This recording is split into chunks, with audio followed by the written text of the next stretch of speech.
مضل له ومن يضلل فلا هادي له أشهد أن لا إله إلا الله وحده لا شريك له أشهد أن محمدا عبده ورسوله صلى الله عليه وسلم يا أيها الذين آمنوا اتقوا الله حق تقاته ولا تموتن إلا وأنتم مسلمون يا أيها الناس اتقوا ربكم الذي خلقكم من نفس واحدة وخلق منها زوجها وبث منهما رجالا كثيرا ونساء واتقوا الله الذي تساءلون به والأرحام إن الله كان عليكم رقيبا يا أيها الذين آمنوا اتقوا الله وقولوا قولا سديدا يصلح لكم أعمالكم ويغفر لكم ذنوبكم ومن يطع الله ورسوله فقد فاز فوزا عظيما أما بعد فإن أصدق الحديث كتاب الله وخير الهدي هدي محمد صلى الله عليه وسلم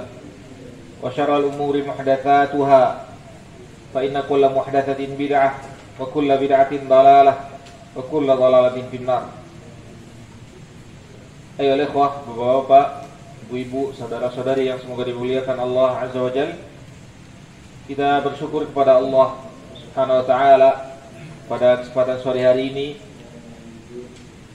Allah masih tetap memberikan kepada kita kemudahan untuk berkumpul di masjid Allah.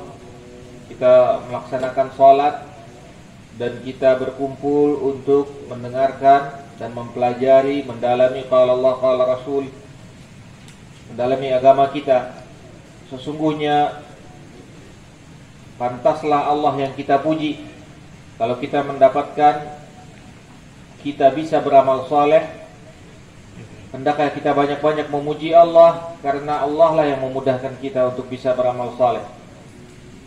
Betapa banyak orang yang ingin untuk menjadi orang soleh tapi tidak bisa, yang ingin untuk mengamalkan amalan yang soleh tapi tidak bisa.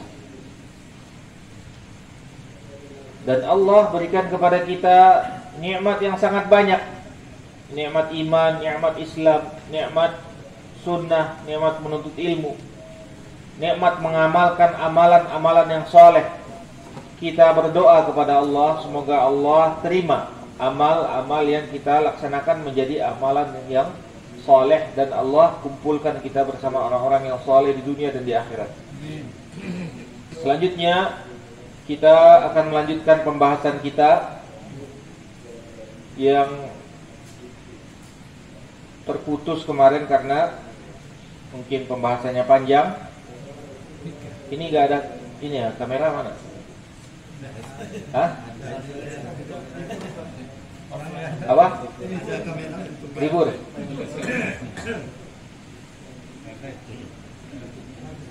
Hah? Oh, proyekte. Nyampe. Dapat. Kamera 2 ya? Udah kayak artis aja, kamera 1, kamera 2. Rekam.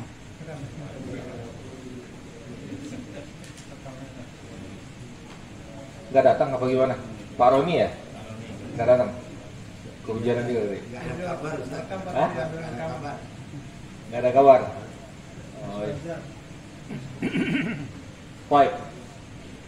Kita terputus kemarin di ayat yang pertama di surat Al-Baqarah tentang apa yang dilakukan oleh syaitan, yang mana mereka mengajarkan manusia sihir. Dan salah satu bentuk sihir atau tujuan terbesar, salah satunya tukang sihir yufariquna bainal mar'i wa zaujih, memisahkan antara seseorang dengan istrinya, atau memisahkan orang wanita dengan suaminya.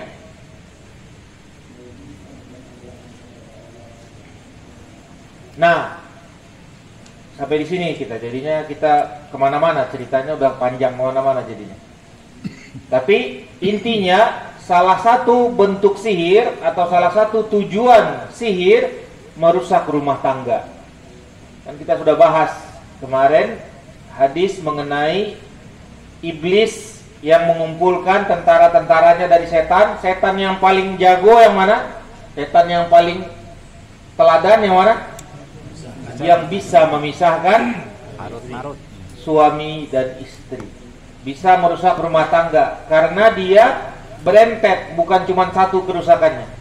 Kerusakannya akan terjadi nantinya, pertama perceraian, yang kedua terjadi misalnya terjadi permusuhan, rusaknya hubungan dua keluarga, rusaknya hubungan laki-laki dan perempuan itu, rusaknya anaknya, rusaknya cucunya. Bahkan terkadang orang kampungnya juga sama-sama saling benci-membenci. Lalu selanjutnya kalau banyak terjadi itu, terbukanya nanti pintu-pintu syaitan, pintu zina, pintu ghibah, pintu namimah, adu domba, memfitnah, segala macam. Macam-macam nanti berbagai macam kerusakan yang akan terjadi. Pintu awalnya adalah perceraian. Dan kita sudah tahu perceraian ini ada yang syar'i dan ada yang tidak syar'i. Perceraian yang syar'i itu karena memang diizinkan oleh syariat. Siapa yang menceraikan ini? Yang diizinkan oleh syariat? Laki-laki. Laki-laki menceraikan istrinya itu dengan pertimbangan yang lebih matang daripada perempuan. Makanya kalau perempuan boleh mentalak, kata para ulama, itu mungkin sehari 3 kali kita ditalak. Karena laki-laki, perempuan itu kadang-kadang pertimbangannya tidak seperti laki-laki. Laki-laki panjang pertimbangannya. Keluarga, saudara, mertua, tetangga, anak, ponakan, cucu, segala macam. Panjang ininya, pertimbangannya. Makanya yang mentalak itu laki-laki. Dan laki-laki mentalak itu tidak gampang, berat, panjang pikirannya. Makanya jarang laki-laki itu mentalak. Bagi yang laki-laki yang berakal ya. Tapi ada juga laki-laki yang dikit-dikit talak, dikit-dikit talak, itu ada juga. Cuman kerugiannya kan balik ke dia lagi. Ntar nikah lagi ditalak lagi, nikah lagi ditalak lagi, kan jadinya capek sendiri dia. Karena dia bayar, harus bayar mahar, bayar walimahan, bayar biaya-biaya sebelum pernikahan. Setelah menikah, dia harus sediakan rumah, dia harus sediakan pakaian, dia harus sediakan konsumsi makan minum, dia harus berbagai macam biaya-biaya, jajan istrinya, ini istrinya, kebutuhan istri, semuanya harus dipenuhi. Makanya laki-laki berat mentalak itu, karena dia udah capek. Masa orang yang membangun sesuatu dia bangun terus dia runtuhkan lagi, padahal dia sudah bangun dari awal. Nah, perempuan tidak punya hak untuk mentalak. Anehnya di Indonesia punya. Nah, ini masalahnya, di Indonesia punya masalah. Di Indonesia boleh aja datang ke pengadilan agama, tinggal minta aja, minta formulir untuk mentalak suaminya. Bisa di Indonesia. Ajib. Ini sungguh luar biasa ya. Terhinanya laki-laki di Indonesia ini, sangat terhina laki-laki di Indonesia. Padahal Allah SWT mengatakan ar-rijalu qawwamuna 'alan nisa. Laki-laki itu yang menguasai perempuan. Laki-laki yang menguasai, qawwam itu artinya menguasai. Dia yang pegang. Ini malah kebalik. Qawwamuna 'alan nisa. Bima faddalallahu ba'dahum 'ala ba'din wa bima anfaqu min amwalihim, dalam surat An-Nisa. Karena mereka telah diberikan kelebihan daripada wanita, berbagai macam kelebihan yang memang mereka siap untuk menguasai perempuan itu. Dan dia telah menginfakkan hartanya. Dia infakkan hartanya. Jadi dia yang berkuasa. Ini pelajaran juga bagi kita. Kalau laki-laki menginfakkan hartanya untuk wanita, Ini yang dinamakan berkuasa oleh Allah. Tapi kalau laki-laki sudah dia minta nafkah kepada istrinya, hilang kekuasaan. Karena ada sebagian laki-laki yang takut istri. Salah satunya karena dia diberi nafkah oleh istrinya.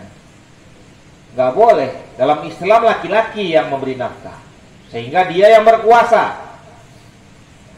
Dan laki-laki ini dinamakan oleh Allah dalam Al-Quran majikan. Dalam surat Yusuf, wa alfaya sayyidaha alal ladal bab. Istrinya pembesar Mesir itu ketika menggoda Yusuf, kabur dia kan, bertemu dengan sayyidaha ladal bab, bertemu dengan majikannya di depan pintu. Majikannya itu maksudnya siapa? Suaminya maksudnya. Maka dalam bahasa Arab, sayyid itu laki-laki, sayyidah itu bahasa baru itu. Dulu nggak ada sayyidah. Majikan perempuan itu nggak ada. Dulu majikan itu laki-laki semuanya. Sayyid. Terakhir itu orang-orang Mesir sering ngomong sayyidah. Yang dalam Al-Quran cuma sayyid, majikan. Yang majikan itu laki-laki, berkuasa. Jadi jangan menghinakan diri kita.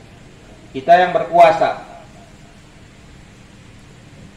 Posisikan sesuai dengan yang diposisikan Allah. Allah yang memposisikan masing-masing. Ar-rijalu qawwamuna 'alan nisa. Laki-laki yang menjadi penguasa, pemimpin atas perempuan, itu istrinya. Dan dia juga memimpin anak-anaknya, memimpin hartanya, memimpin rumahnya. Sehingga yang memegang talak itu laki-laki. Kata para ulama, kalau diberikan kepada perempuan, kemungkinan itu setiap hari laki-laki kena talak. Karena perempuan itu sedikit-sedikit ketika marah dia bisa macam-macam. Piring di tangan bisa pecah. Kalau kita mikir-mikir dulu, walaupun marah taruh dulu piringnya, baru marah. Kalau perempuan bisa terbang deh piringnya. Jadi piring terbang. Jadi kalau perempuan tidak berhak mentalak. Nah, itu talak yang syar'i. Namanya yang dibolehkan itu juga tidak laki-laki, tidak semua laki-laki kapan dia mau mentalak tidak bisa. Ada juga aturannya, namanya talak sunni. Ada talak bid'i. Talak sunni yaitu pertama dia mempunyai alasan yang logis, betul di alasannya itu. Bukan dia sekedar main-main saja. Kalau itu namanya memain-mainkan syariat. Syariat itu tidak buat main-main. Ada alasan yang memang dia harus melakukannya. Terus dia tunggu dulu istrinya haid. Terus setelah haid ditunggu sampai suci. Ketika sudah suci, tidak boleh dulu dia datangin. Tidak boleh dia datangin. Lalu dia ucapkan lafaz talak pada saat pertama kali suci belum didatangi. Itu namanya talak sunnah, talak sunni. Ada lagi namanya talak bid'i. Pernah dilakukan oleh Ibnu Umar, lalu dimarahin oleh Nabi SAW. Kamu talak istrimu ketika haid? Ya Rasulullah. Kata Nabi SAW, raji'. Kamu rujuk lagi. Rujuk, kata Nabi SAW. Tunggu dulu sampai dia selesai haid. Sekarang biarkan dia suci dulu sampai dia selesai haid, sampai dia haid lagi. Setelah haid sampai dia selesai haid, jangan kamu datangin dulu, di situ baru kamu boleh mentalak. Panjang ceritanya kalau laki-laki. Setelah talak itu belum putus namanya hubungannya. 3 quru' dia harus dinafkahi. Dia duduk di rumah kita 3 bulan. Kira-kira ya, 3 quru' itu 3 kali haid. 3 bulan dia duduk di rumah kita. Kita tungguin, kita jagain. Dijagain, ditungguin. Kasih makan, kasih minum, kasih nafkah. Pokoknya sama seperti istri. Bedanya tidak boleh didatengin aja. Sama seperti istri. Kalau dia sakit dibeliin obat, kalau dia butuh apa-apa disediain. Kalau dia makan dan minum segala macam diberikan nafkah, sama berbuat baik kepada wanita tersebut. Kalau seandainya sudah 3 kali kuruk, 3 kali haid, sekitar 3 bulan, nanti diantarkan ke rumah orang tuanya, dianterin ke rumah orang tuanya, lalu dikasih uang, namanya uang mut'ah. Panjang nggak ceritanya, Pak? Susah nggak mentalak itu? Panjang ceritanya. 3 bulan prosesnya mentalak itu. Kira-kira ya, kalau haidnya panjang, lebih panjang lagi ya. 3 bulan prosesnya. Kok bisa di pengadilan 1 hari selesai kalau perempuan yang mentalak? 1 hari selesai. Langsung bawa surat kasih suaminya, kamu udah ditalak, pulang kamu ke orang tuamu. Ajib. Ini syariat siapa ini? Bingung saya. Tidak pernah terjadi zaman Nabi SAW. Para nabi ada nggak mentalak? Ada. Nabi Ismail disuruh Nabi Ibrahim mentalak istrinya, ditalak. Ada nggak para nabi ditalak sama istrinya? Ada nggak? Nggak ada terjadi, zaman dulu nggak ada terjadi. Berapa banyaknya nabi dan rasul? Nggak ada terjadi. Di zaman Nabi SAW ada nggak terjadi? Tidak ada. Cuma cerita saya itu yang kemarin itu, yang khulu itu ada. Yang khulu itu ya orang kayak beli barang terus nggak cocok, kembaliin lagi baru, dan itu pun nggak ada permusuhan, memang sama-sama ridho. Kan kata Qais, ya Rasulullah, dipanggil Rasulullah, istrimu nggak mau sama kamu, istrimu nggak suka. Ya Rasulullah, dia ambil kebun saya ya Rasulullah.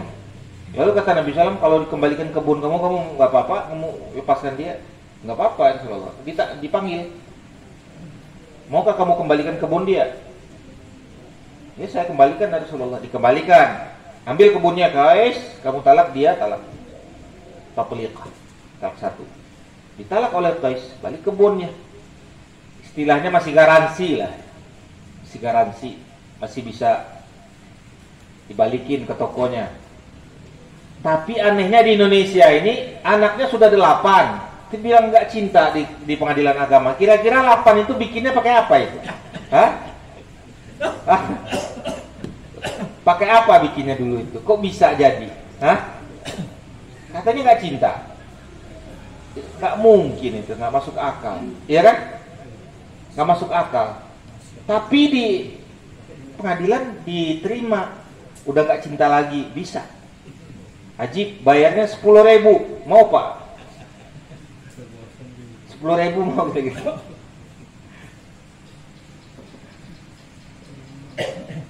Harga kita 10.000.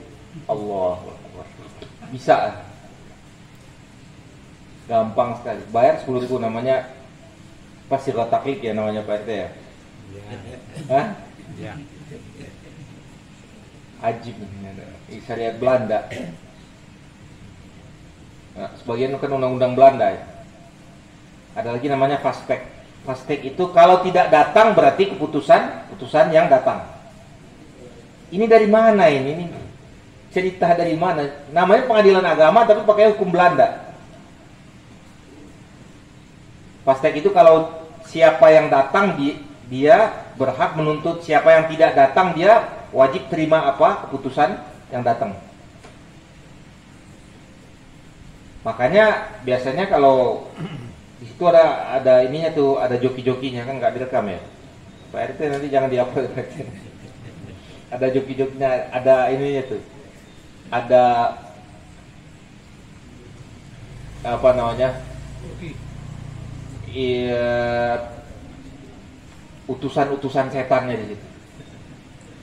Nanti dia terima dari perempuan itu ini, dari perempuan yang mau mentalak suami itu, dia terima laporan, nanti dia kirim suratnya bukan ke rumah suaminya, dia kirim ke rumah sepupu jauhnya atau ke rumah mana itu. Ini benar nih Pak, kejadian banyak ini, bukan cerita 1-2 orang, banyak kejadian. Dikirim ke rumah, misalnya ke rumah sepupunya yang nggak dikenal itu. Akhirnya kan yang lakinya nggak tahu ini suratnya datang. Ternyata sudah diketok palu, dia nggak tahu. Pulang-pulang sudah bawa surat, udah selesai. Udah, tiba-tiba nanti yang lebih parah lagi ada namanya harta gono gini. Kamu berapa duit kamu? Berapa 10 M? Sekarang setengah-setengah. Kamu setengah, saya setengah. Wah, ajib. Ini harta gono gini ini makan harta haram. Masa suaminya kerja 20 tahun, 30 tahun sudah mengumpulkan berbagai macam rumah, mobil, segala macam uang. Nanti dituntut di pengadilan setengah-setengah.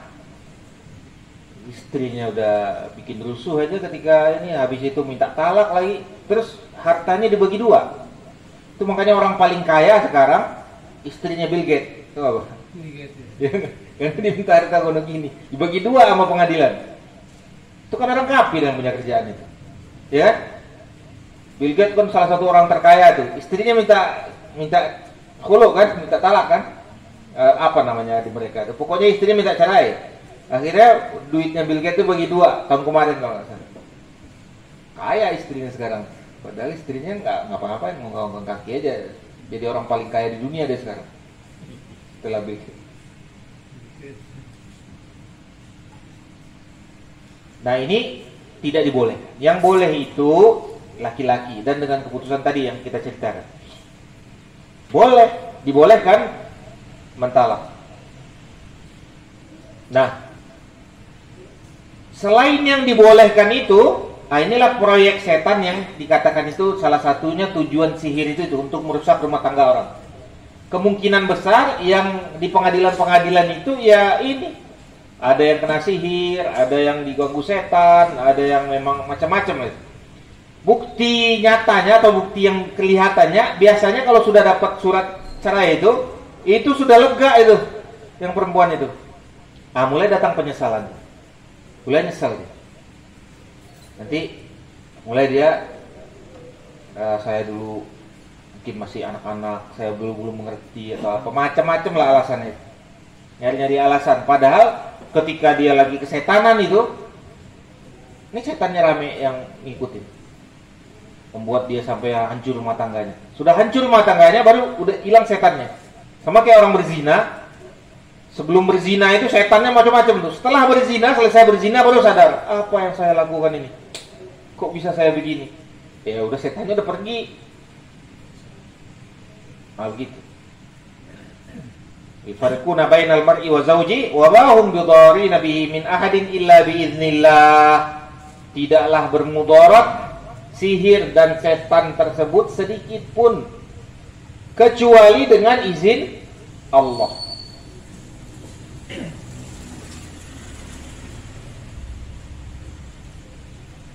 Nah, jadi salah satu tujuan sihir itu menghancurkan rumah tangga, merusak rumah tangga. Selanjutnya firman Allah Ta'ala, yu'minuna bil jibti wat taghut. Ibnu Umar mengatakan, apa itu jibt? Dalam surat An-Nisa ayat 51. Apa itu al-jibt? Al-jibt itu artinya as-sihr. Mereka beriman kepada jibti dan taghut. Al-jibt itu apa? Sihir. Wat taghut syaitan. Kata Ibnu Umar radhiyallahu anhu. Al-jibt sihir, wa taghut syaitan. Wa qala Jabir radhiyallahu anhu, at-tawaghitu kuhan. At-taghut itu salah satunya penafsirannya itu kuhan, dukun-dukun. Kana yanzilu alaihimu syaitan, yang mana mereka itu didatangi oleh syaitan. Fi kulli hayyin wahid. Setiap negeri itu ada orang yang memang didatengin oleh setan. Jadi satu negeri ada setannya, satu negeri ada orang yang didatengin setan, ada yang didatengin setan. Jadi ada apanya namanya ya? Ada RT-nya lah namanya. Atau ada lurahnya atau apa. Di satu negeri itu ada orang yang didatengin setan di situ. Udah dibagi posko-poskonya sama setan. Nah, mereka bersekongkol. Yang setan ini mencari berita ke langit untuk dibawa ke tukang sihir atau ke dukun. Dukun ini nanti dia yang marketingnya. Dia manggil-manggilin orang supaya percaya sama dia. Dia sudah tahu ini, tahu itu, tahu ini, tahu itu. Kadang-kadang dengan cara meramal, kadang-kadang dengan cara mencari yang hilang, kadang-kadang dengan cara menjelaskan cerita-cerita yang goib dan yang lain-lainnya. Kadang-kadang dengan pengobatan ini, pengobatan itu. Kadang-kadang dengan berbagai macam. Kalau di tempat saya dulu pakai ayam dipotong. Dia bikin orang syirik dulu. Setelah orang syirik nanti dia lihat. Potong ayam, dikorbankan istilah. Diadakan kurban, lalu dia cari penyakit orang ini apa. Nanti setannya kasih tahu. Nah, ini adalah bentuk-bentuk dari efek atau akibat dari sihir. Dan semuanya ini syirik. Membatalkan keislaman. Salah satu dari 10 pembatal keislaman adalah sihir. Sihir ini membatalkan keislaman. Orang mengatakan ketika mendengar Nabi SAW atau hadis Nabi SAW, man atakahinan aw arafan faqad kafara bima unzila ala Muhammad. Siapa yang mendatangi dukun, tukang tenung, tukang sihir, dia telah kafir kepada Muhammad sallallahu alaihi wasallam. Atau dalam hadis lain, fasaddaqahu, lalu dia membenarkan sungguh dia telah kafir kepada Nabi Muhammad sallallahu alaihi wasallam. Lalu orang bertanya, kalau tukang sihir atau dukun kafir enggak kira-kira? Yang datang aja sudah kafir, apalagi yang sihirnya. Yang datang ke situ aja sudah kafir, apalagi yang tukang sihirnya, apalagi yang dukunnya. Dan yang lebih menyedihkan lagi, yang ironis lagi di Indonesia ini, bajunya baju kiai. Ajib. La haula wala quwata illa billah. Allahul musta'an alaihi tuklan. Pakai peci, pakai jenggot, pakai jubah, kadang-kadang pakai serban atau apa. Tapi dia cerita dia tahu yang goib. Nanti dia bisa nyari ini, dia bisa orang hilang bisa dia bantuin. Macam-macam cerita-cerita yang goib. Minta penglaris, minta pemanis, minta pelet, minta apa, ada. Jadi maka gambaran orang kadang-kadang yang tukang sihir ini katanya nenek sihir, jadi yang pakai topi panjang itu, lalu bajunya hitam, lalu nenek-nenek pakai tongkat. Orang pikirannya itu yang tukang sihir. Padahal tukang sihirnya di sini sudah sebagiannya pakai serban, ya kan? Pakai serban, pakai baju jubah, pakai baju koko, pakai jenggot. Casingnya udah beda.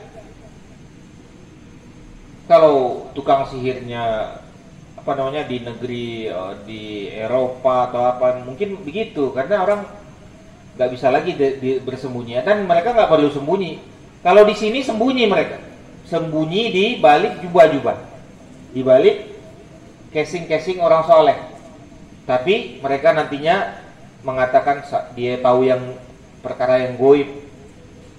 Dia nantinya bisa misalnya ada pemanis namanya buat orang supaya lengket, atau bisa menyembuhkan berbagai penyakit dengan cara-cara mantra-mantra dan yang lain-lainnya. Atau punya ilmu-ilmu kanuragan, bela diri namanya bagi mereka. Katanya bela diri, padahal enggak juga, enggak bisa membela diri mereka. Orang paling penakut malah mereka. Nanti mereka kasih jimat, pegang ini sebagai pegangan. Nanti bikin-bikin pertunjukan.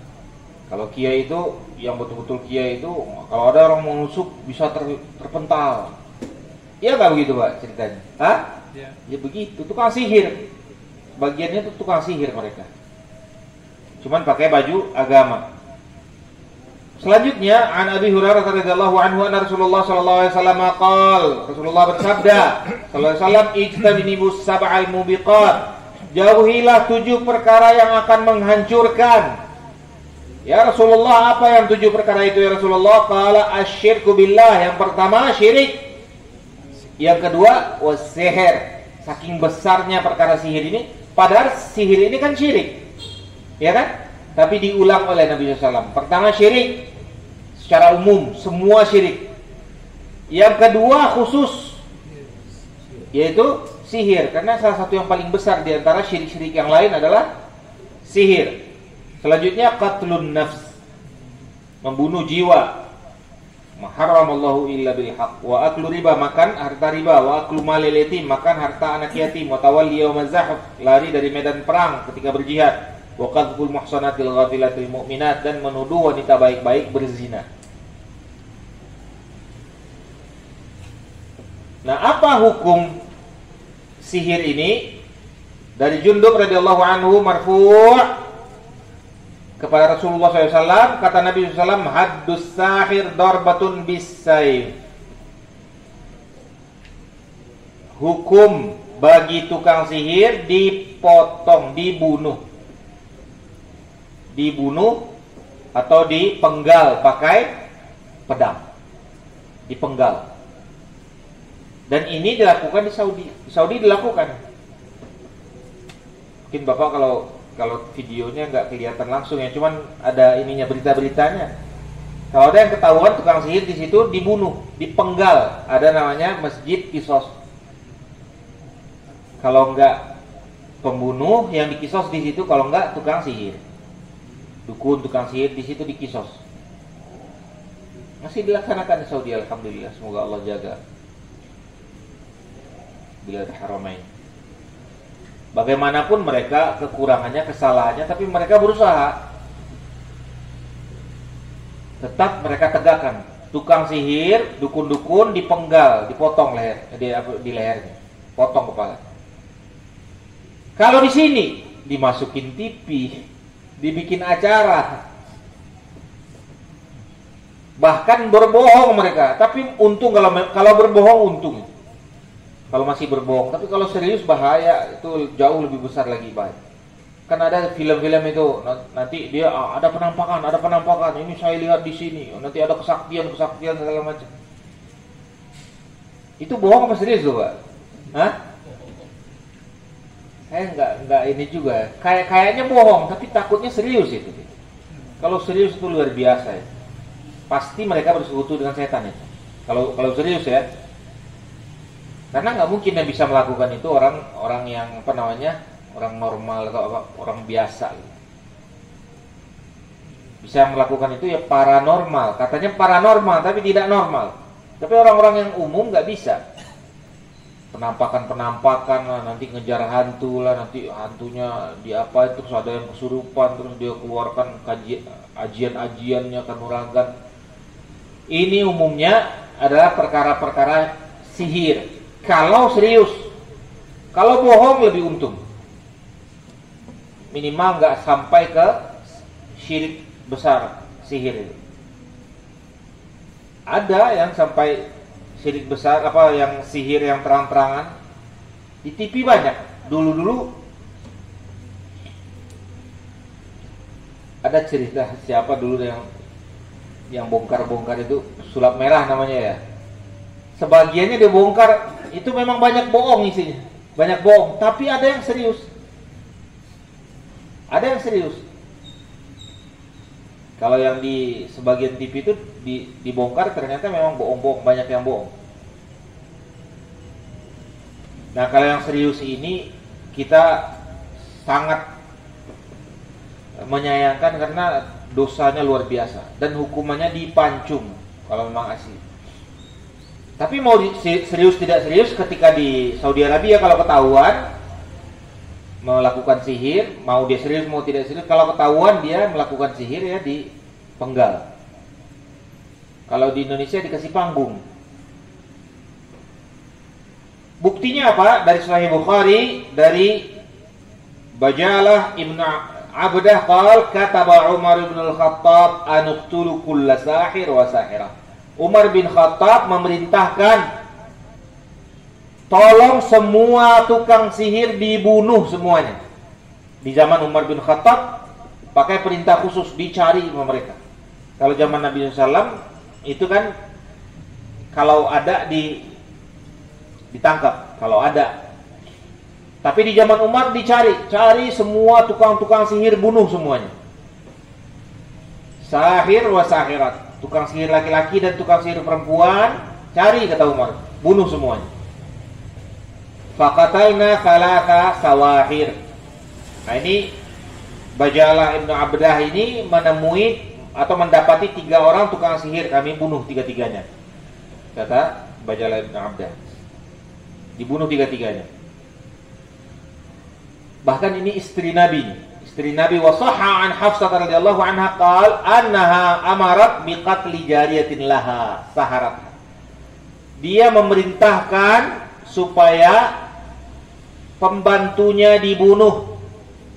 Pembantunya dibunuh, yaitu diserahkan ke khalifah biar dibunuh sama khalifah. Karena ketahuan pembantunya menyihir dia. Lalu disuruh dipenggal. Pembantunya suruh penggal. Fakutilat. Akhirnya mati pembantunya. Dibunuh, diserahkan kepada pemerintah.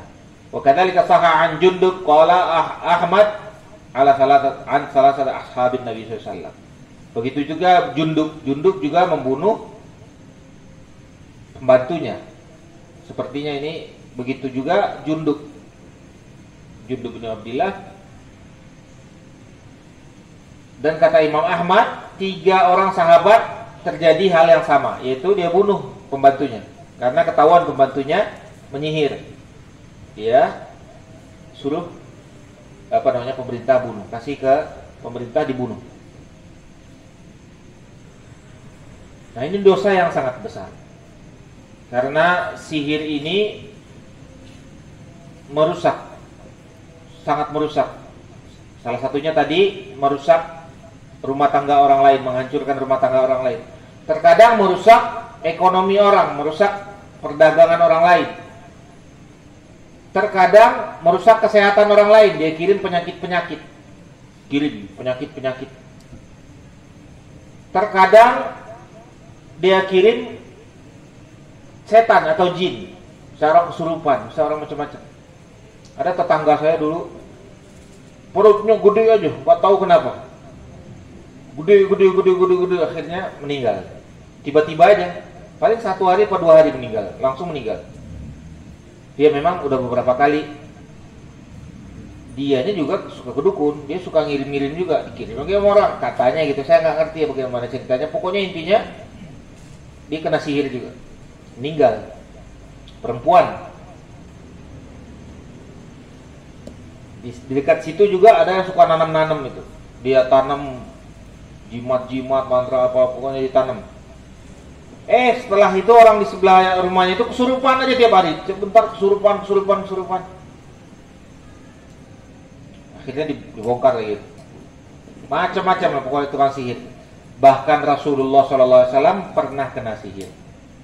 Wanita Yahudi yang menyihir Nabi SAW. Nabi SAW tiba-tiba sakit dan hilang akalnya, atau hilang apa namanya, kesadarannya hilang. Seakan-akan dia mendatangi istrinya, tapi padahal tidak bisa. Seorang mendatangi istrinya tidak bisa.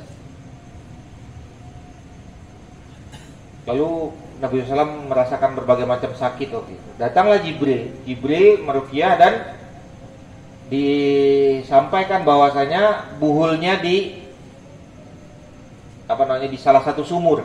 Lalu diperintahkan oleh Nabi SAW sebagian sahabat pergi ke sumur itu untuk mencari buhulnya itu. Jadi biasanya tukang sihir itu pakai buhul, kayak benang.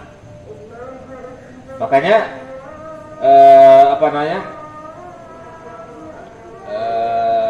Qul a'udzu birabbil falaq min syarri ma khalaq wa min syarri ghasiqin idza waqab wa min syarri naffatsati fil 'uqad. Aku berlindung daripada perempuan-perempuan tukang sihir yang meniup dari simpul-simpulnya. Jadi ini tapi ditiup. Dibaca-bacain mantra terus ditiup. Pakai benang, pakai simpul macam-macam. Akhirnya Nabi SAW sebagian sahabat pergi ke situ, masuk ke sumurnya, diambil buhulnya, ketemu buhulnya, lalu dibuka buhulnya, dia curah, akhirnya sehat lagi Nabi SAW, seperti seakan-akan tidak sakit lagi.